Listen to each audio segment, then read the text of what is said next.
Proyek pembangunan IKN tahap 3 sudah dimulai, ada 25 paket pembangunan.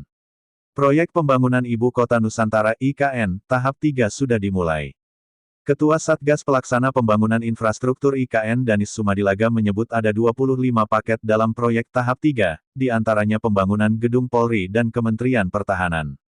Progres fisik batch 3 tahap 3 sudah 5,4%, kata Danis ketika ditemui di Kementerian Pekerjaan Umum dan Perumahan Rakyat, Jumat, tanggal 17 Mei tahun 2024.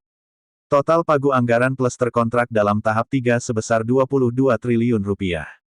Jika ditotal dengan proyek tahap 1 dan tahap 2, proyek pembangunan 3 tahap ini mencapai 74 triliun rupiah. Sementara itu, paket fisik yang terkontrak dalam 3 tahap tersebut jumlahnya mencapai 96 paket. Danis merinci, pada proyek tahap I, ada 40 paket yang dikerjaan dengan total pagu anggaran plus terkontrak sebesar 24,8 triliun rupiah. Progres proyek tahap I telah mencapai 82,5%.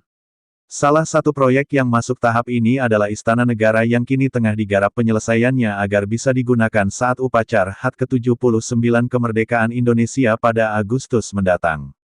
Kemudian, pada tahap 2, ada 34 paket yang dikerjakan. Total pagu anggaran plus terkontrak dalam tahap 2 nilainya mencapai 27,6 triliun rupiah. Menurut Danis, progres fisik tahap ini tercatat sebesar 31,3%. Danis menuturkan, pembangunan IKN dirancang dalam 5 tahap.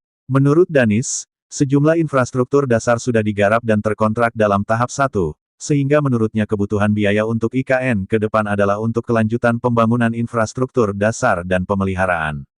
Bendungan Sepaku Semoy sudah jadi. Sebagian jalan tol sudah masuk kontrak, kata Danis. Danis meyakini anggaran 16 triliun rupiah yang rencananya akan digelontorkan per tahun oleh Presiden terpilih Prabowo Subianto, akan cukup membiayai proyek ibu kota baru di Kalimantan Timur. Sebelumnya, Prabowo mengatakan akan mengalokasikan 16 triliun rupiah per tahun untuk IKN saat hadir di acara Qatar Economic Forum di Doha, Qatar, Kamis, tanggal 16 Mei tahun 2024. Kedepannya, pembangunan IKN menurut Danis tidak bergantung penuh pada anggaran pendapatan dan belanja negara (APBN). Alokasi APBN untuk pembangunan IKN menurutnya hanya menggunakan 20% sebanyak 80% sisanya diharapkan berasal dari investasi. Pengamat kebijakan publik dari Universitas Trisakti, Trubus Rahadiansyah, menilai anggaran 16 triliun rupiah jauh dari cukup.